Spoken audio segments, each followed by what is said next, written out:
Hola, estoy en la cabaña y os voy a contar qué he hecho.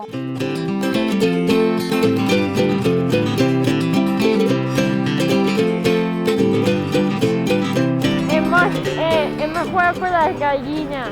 Las hemos tocado, les hemos hablado y hemos hecho muchas cosas con ellas.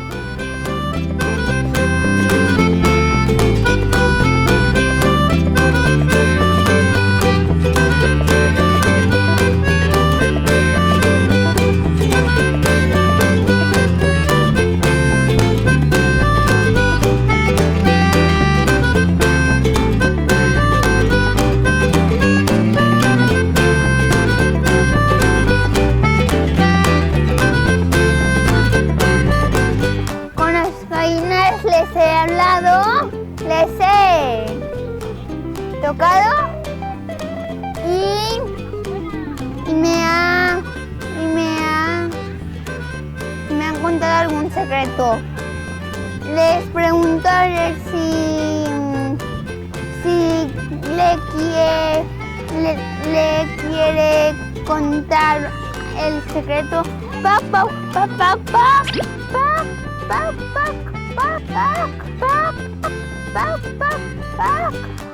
Lo siento, dice que no.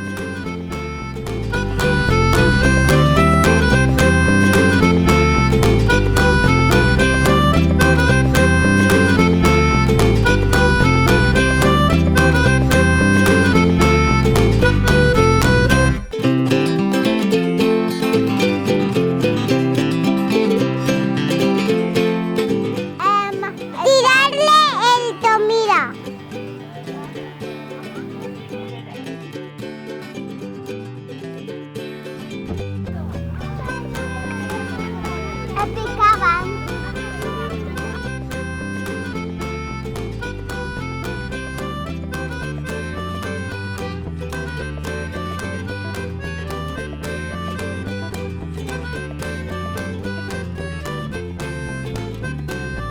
La gallina me ha dicho que tenía que cumplir un sueño, que tenía que hacer una gallina de plástico para ser una gallina de verdad.